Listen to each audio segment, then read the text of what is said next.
Buenas noches, soy Cusi Xiomara Campos Bravo, residente segundo año de gastroenterología. El día de hoy voy a hablar sobre encefalopatía hepática. Bien, a modo de definición, la encefalopatía hepática es un síndrome neuropsiquiátrico que se presenta en pacientes con insuficiencia crónica hepática o insuficiencia hepática aguda. Abarca síntomas desde la hipoprosexia hasta el coma, ¿no? Dependiendo de los grados de encefalopatía hepática que encontremos en los pacientes. La epidemiología es muy variada, se puede encontrar desde en 30 a 70% de prevalencia en pacientes con cirrosis e incluso la encefalopatía hepática de grado 1 se puede encontrar hasta un 25% de los pacientes con cirrosis, ¿no? Vemos en el cuadro de la derecha cómo se pueden presentar estos pacientes en la emergencia. Cuando ya vienen a la emergencia y es un cuadro mucho más florido, más evidente, pero pues hay incluso reportes que hasta un 70% de los pacientes con cirrosis presentan encefalopatías encubiertas. Y esto es lo que vamos a hablar ahorita. La encefalopatía hepática es importante escribirla porque se puede subdividir en dos, en la cubierta o en la manifiesta. La manifiesta evidentemente es la que llega a emergencia y es la que tenemos que atender, la que tenemos que tratar, pero es mucho más fácil de identificar.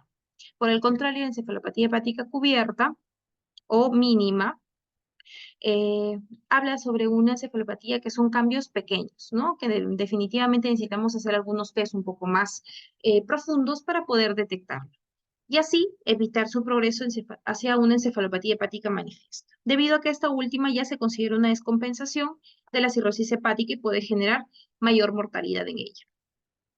Entonces, la clasificación de la encefalopatía hepática se clasifica pues de acuerdo a la enfermedad de base o al curso del tiempo.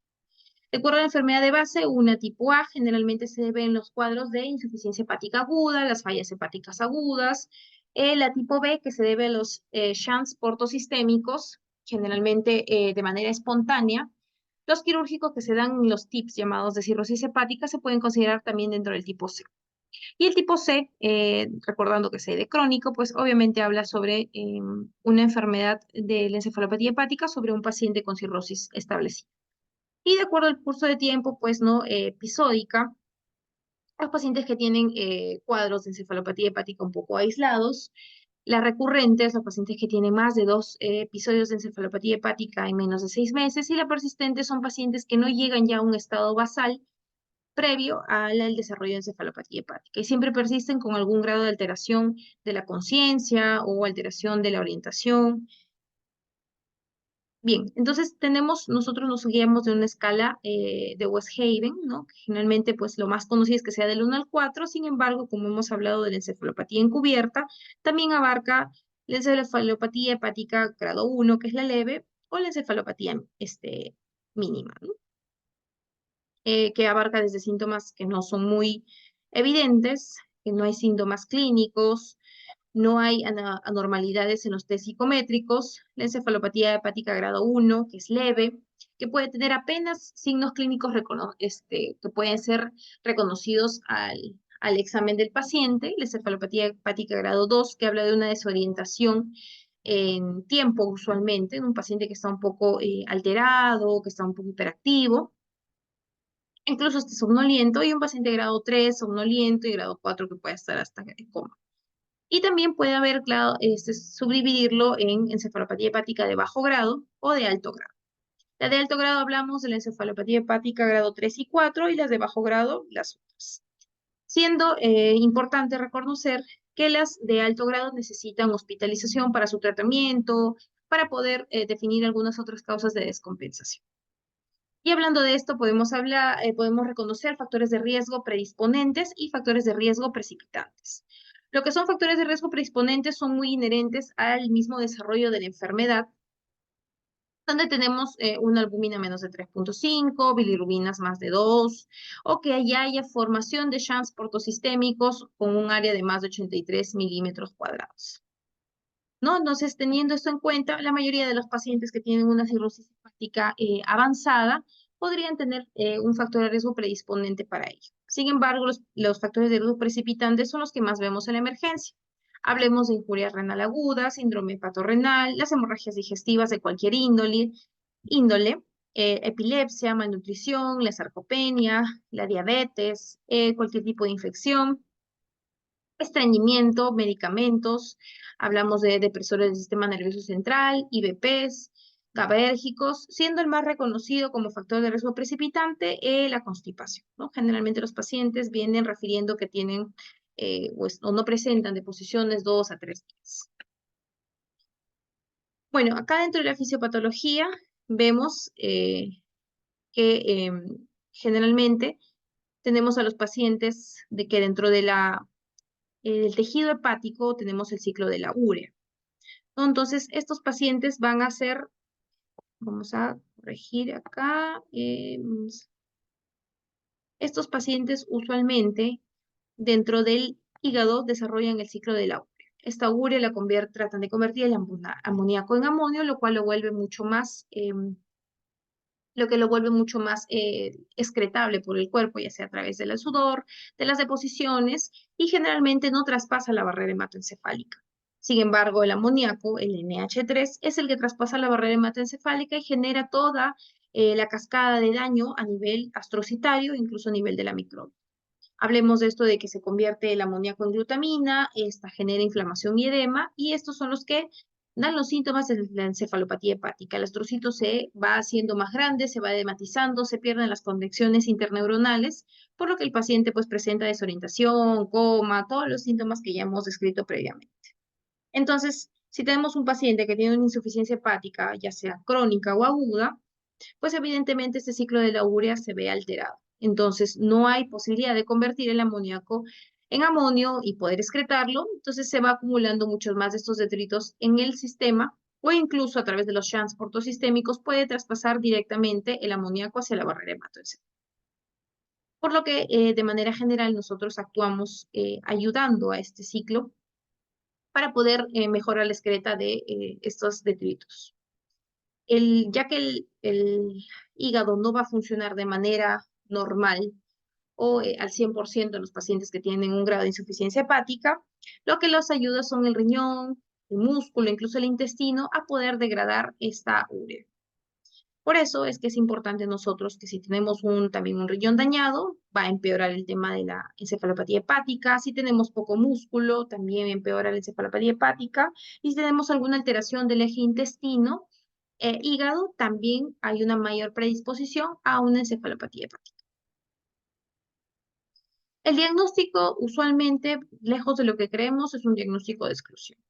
No hay ninguna imagen radiológica, una tomografía, resonancia que pueda diagnosticar de manera precisa la encefalopatía hepática. Se han visto algunos cambios sugerentes sin embargo, no es algo patognomónico. Y las pruebas que son importantes son las neuropsicológicas, neurofisiológicas y psicofísicas para el diagnóstico, sobre todo de encefalopatía hepática mínima, o para cuantificar qué tanto de la encefalopatía hepática manifiesta tenemos. Ya las encefalopatías de alto grado, los pacientes que vienen somnolientos, con asterixis, pues con desorientación evidente, no es muy difícil hacer el diagnóstico en el contexto de un paciente que ya tiene una referencia de cirrosis hepática, y si no lo hubiese, en una sospecha de. Estos son algunos test neuropsicológicos que usamos. El FES, que generalmente se trata de hacer conexiones, ya sea entre números, letras, algunos punteados, interlineados, que tratan de ver en la consulta, sobre todo en los pacientes que presentan el primer contacto con un paciente con cirrosis hepática. Deberíamos tener estos tipos de test psicométricos para detectar encefalopatía hepática mínima o encubierta. Y esto que es lo último que se usa, el Animal Taming Test, que se puede usar al lado de la cama de un paciente. Usualmente esto debería usarse en los pacientes hospitalizados, pero también se puede usar de manera rutinaria en los pacientes de consulta o, en este caso, en el primer nivel de atención, si tenemos pacientes que tienen o sospechamos cirrosis hepática, le podemos aplicar un test de animales, que consiste definitivamente en ver en un minuto cuántos animales conoce este paciente, teniendo como consideraciones las siguientes, que si el paciente tiene de educación menos de 8 años, deberíamos sumarle 3 animales al conteo que estos han realizado, o si tiene menos de 8 años de educación y más de 80 años de edad, se le adicionan 6 animales. Es decir, que si un paciente de 50 años que ha estudiado nada más hasta tercero de primaria me refiere 14 animales, estamos hablando de una encefalopatía hepática mínima. O si tenemos también un paciente de 82 años que ha estudiado hasta cuarto grado de primaria, deberíamos adicionarle 6 animales. Si me refiere nada más el 5, hablamos de 11, y también encefalopatía hepática mínima o encubierta. Menos de 15 animales nos da este diagnóstico. Y eso nos obliga a hacer una profilaxis para evitar que esto se vuelva una encefalopatía hepática manifiesta. Ya son las recomendaciones últimas de todas las guías de tratamiento de cirrosis hepática. Por ello es importante tamizar a nuestros pacientes desde el primer nivel de atención y no esperar a que llegue a ser una encefalopatía hepática ya complicada o de alto grado, que quizás podría ser un poco más difícil su manejo en el primer nivel de atención.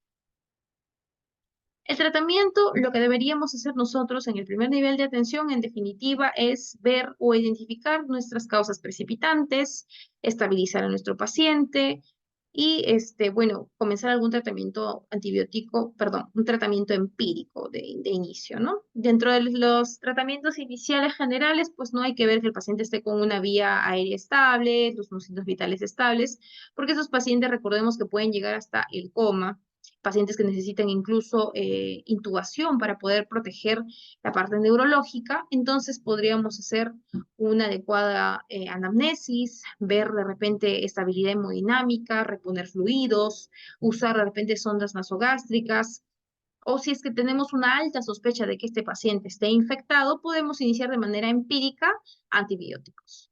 Pues en el primer nivel de atención es difícil tener pues disponibilidad de todos los antibióticos, entonces deberíamos, lo que tenemos a nuestro alcance, quizás sea una cefalosporina. O indicar también, ir identificando las causas precipitantes, ¿no? Si tenemos, como les digo, si hay una sospecha de sangrado digestivo, desde el primer nivel de atención nosotros podemos identificar hematemesis, hematoquesia, melenas.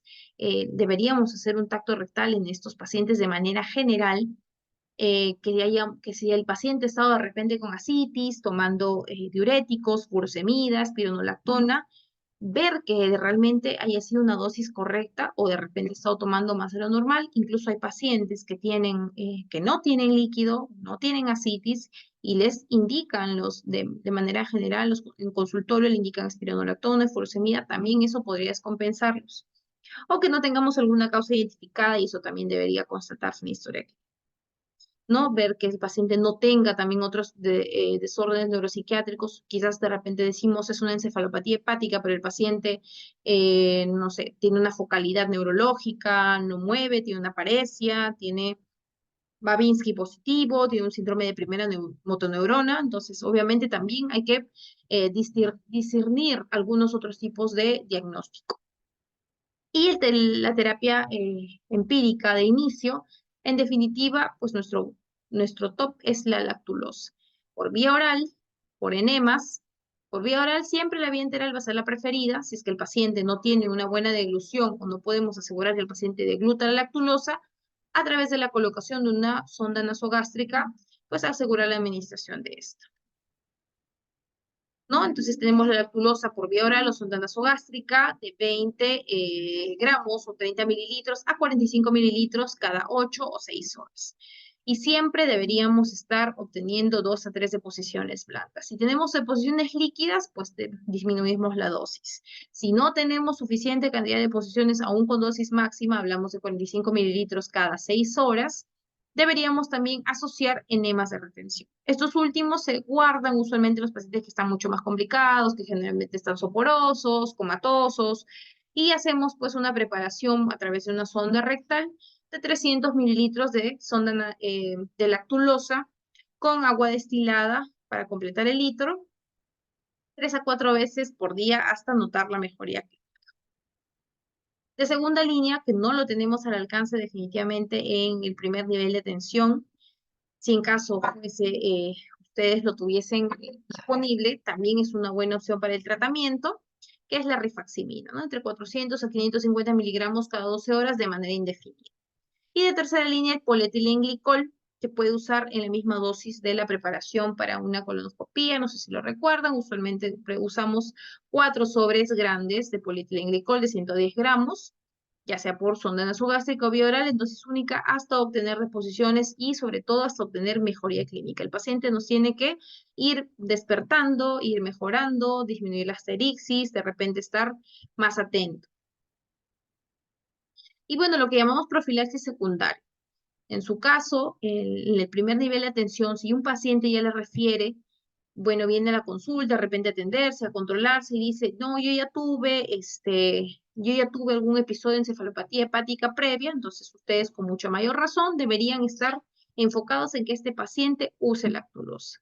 Y sobre todo en que este paciente tenga de 2 a 3 deposiciones blandas, al día. Siempre. Si el paciente no tolera lactulosa, aún se use dosis mínimas, pasamos a lo que habíamos hablado previamente, la rifaximirina. Y sobre todo, este es un pilar importante que ustedes van a tener que recordar. La nutrición. No hay paciente que tenga encefalopatía hepática que no venga de repente sarcopénico, desnutrido, malas indicaciones de dieta que se le da a los pacientes. Entonces, esto es un tipo de profilaxis secundaria, pero también es profilaxis primaria. Si tenemos un paciente de diagnóstico de reciente de cirrosis hepática, debemos asegurarle y debemos decirle que uno de los pilares más importantes es la nutrición y debemos asegurar una dieta hiperproteica de 1.2 a 1.5 gramos de proteínas de alto valor biológico por kilogramo. Estos son algunos nuevos tratamientos que se usan generalmente en combinación.